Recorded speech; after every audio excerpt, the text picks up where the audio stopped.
Você conhece a história da Vila Ana, em Campo do Tenente, no Paraná? Este casarão histórico foi construído pelo arquiteto alemão Henrique Stalck, que chegou ao Brasil no final do século XIX e foi uma figura essencial para o desenvolvimento da cidade. A construção, em estilo neoclássico, foi um presente para sua esposa, Ana, e por isso recebeu o nome de Vila Ana.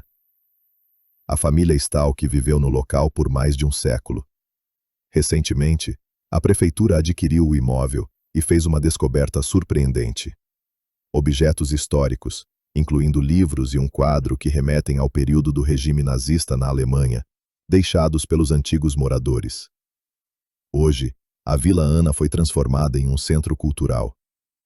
O espaço preserva a rica história da cidade e da imigração alemã, abrigando exposições e a Secretaria de Educação, Cultura e Esportes, e se tornando um importante ponto turístico e cultural para toda a região.